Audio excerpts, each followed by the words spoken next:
Welcome to my channel, everyone. This is going to be a very important lesson on risk management, which in my opinion is basically the number one most important skill that you must implement to your trading strategy. And it's something that I feel like a lot of traders just brush off lightly. And that's why you hear a lot of people blowing up accounts and losing all of their money. Trading's all about managing your risk. When you manage your risk, you basically manage your money. And in result, it's going to open the door to long-term success and longevity in trading. And I always stress this a lot to all the members in the Discord room. Trading is all about capital preservation rather than capital growth. The growth in trading will come, it's guaranteed, once you cut down your losses, because when you cut down those losing trades, it's going to help prevent you losing all your money. And when you do this, your winners are going to become outliers in your trading journal. So these 7 points right here that I listed are pretty much one of the most important risk management points and practices that you all should implement. And I'm going to break down each and every one of these in detail with real live chart examples. So it's going to be a very good video. And before we do begin, all I could ask is that if you learn anything from this video, if you could just smash that like button, it's going to help YouTube spread my message across a wider audience. Definitely want to get this message out to all traders.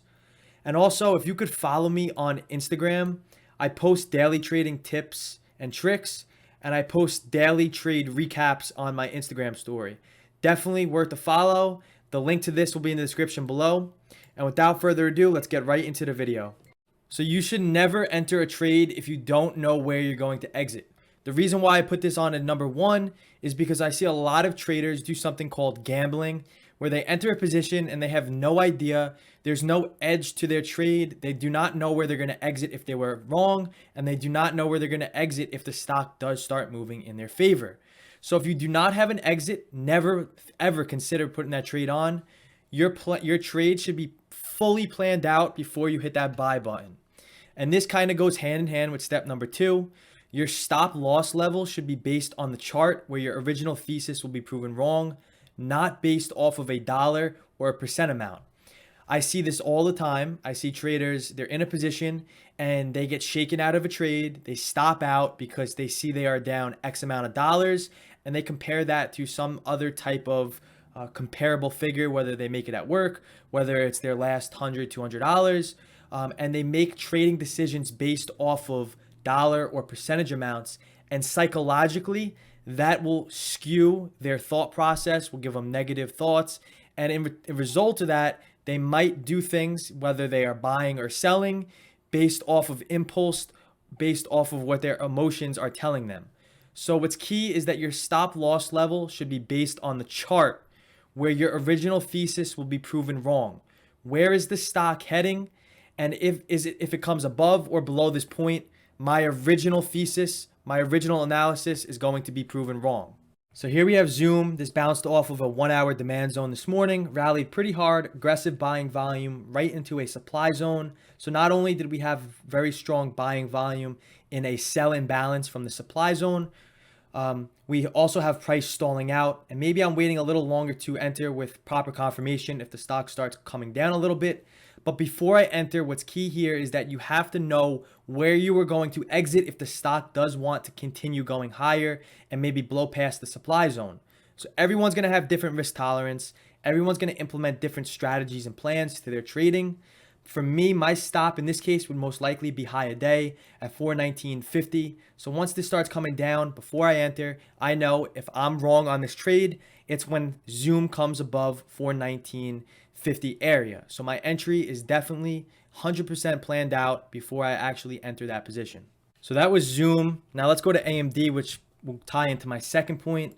So AMD today has a 1 hour demand zone. And again, the concept is we look to long the market, buy calls in demand.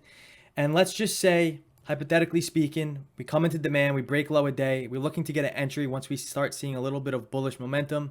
And let's say we take AMD long right here at my yellow circle once we get this nice green candle to the upside. A few minutes later, it's coming down, then we come back up, and it's just consolidating, toying with this area. And then eventually where my cursor's at, we start coming down. And then at this point right here, which I'm about to mark, we see we're not winning on our trade, but we are losing. and maybe we're losing 50 bucks, maybe we're losing 200 bucks, whatever the case may be. If you are looking at your profit and loss and you're looking about how much money you are down, percent or dollar amount, and you're not focusing on what the market is telling you, you're not focusing on your chart, then more likely than not, you're probably going to stop out of this trade and get out of fear because you are scared you're taking a bigger loss than expected.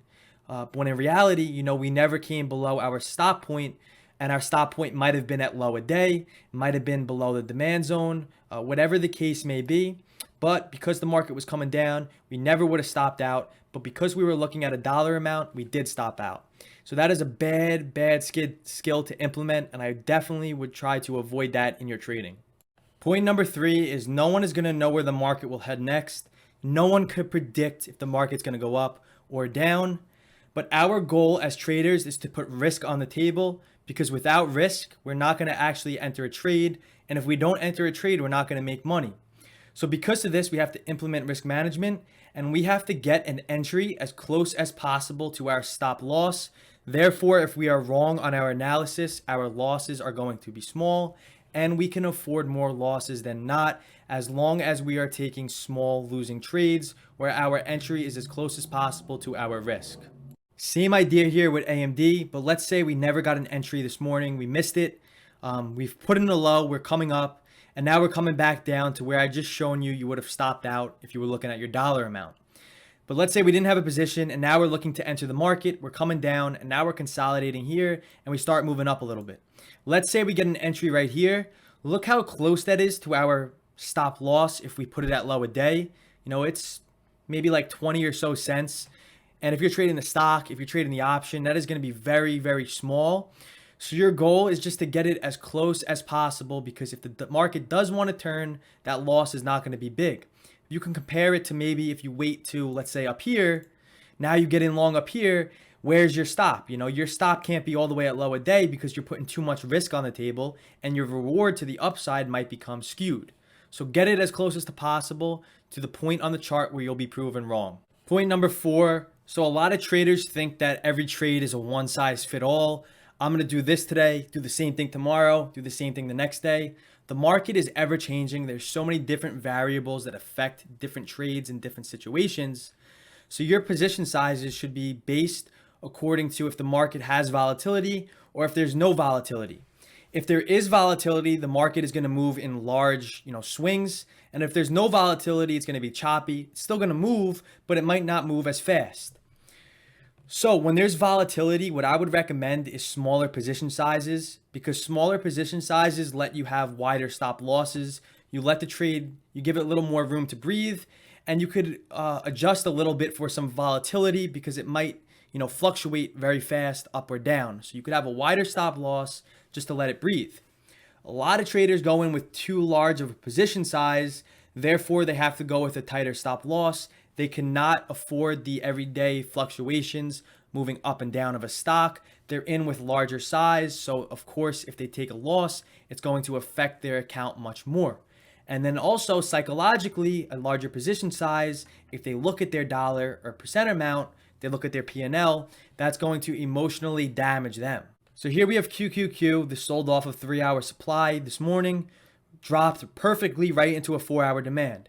Volatility is nothing crazy, but it's still volatile. Nice volume coming through in a demand zone. You're getting whole $.5 minute candles. Nothing crazy, like I mentioned, comparing to, Tesla or Amazon, where they make crazy moves in a minute. But when there's volatility like this, instead of maybe, we're dropping into a demand zone, maybe instead of buying 100 contracts down here, maybe only buy 10 or 20. If the stock wants to come down more, or if it wants to toy around with this demand zone before bouncing, you can afford that with smaller position size, because a loss isn't going to affect you more. Mentally, it's not even going to affect you. And you could let the trade get a little more room to breathe with a wider stop loss.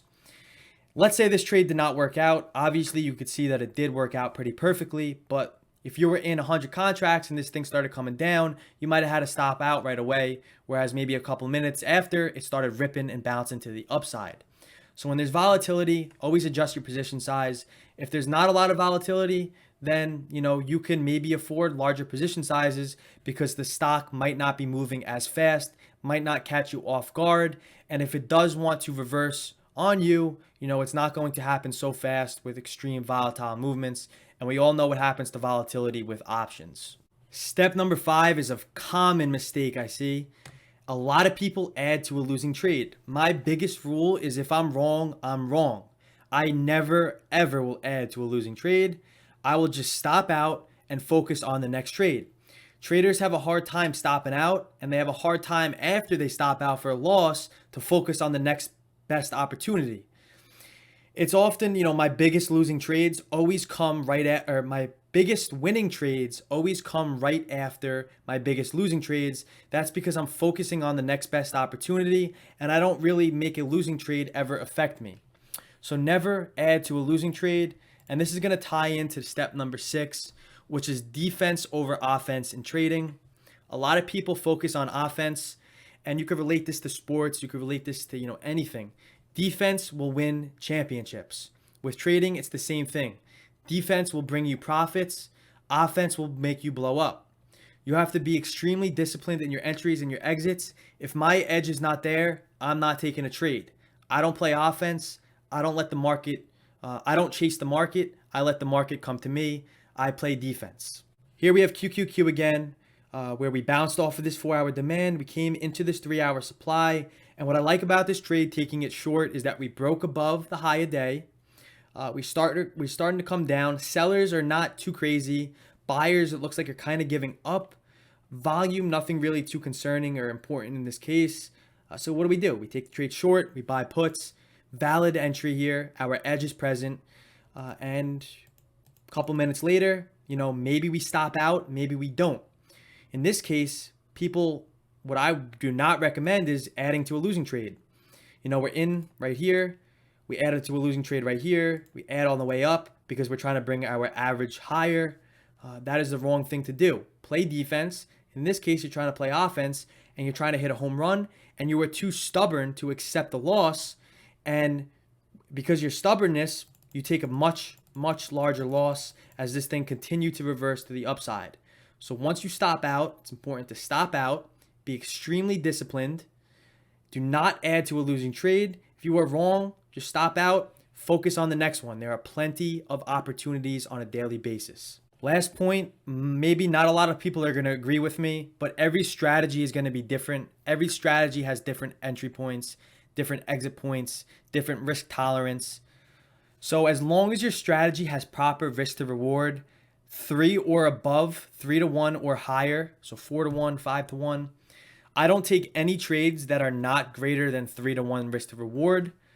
And because of this, I do not risk more than 1 to 5% of my total account. Now with smaller accounts, it's going to be pretty tough. If you have $100, $200 in your account. But if you're trading with 5,000, 10,000, 20,000, whatever the case may be, do not risk more than 1 to really 3, 4, 5% at most of your total account. Because if you take, let's say, 8 losing trades and 2 winning trades, as long as you have proper risk to reward, those losing trades in relation to your winning trades are not going to matter. 8 losing trades, 2 winning trades, those 2 winning trades with proper risk to reward are going to outweigh those losing trades.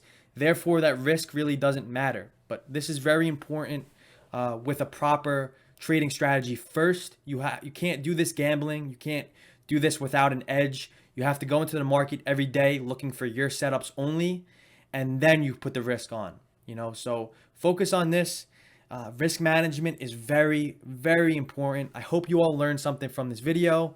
Like I mentioned earlier, smash that like button, subscribe to my channel, and also I definitely would recommend you following my Instagram.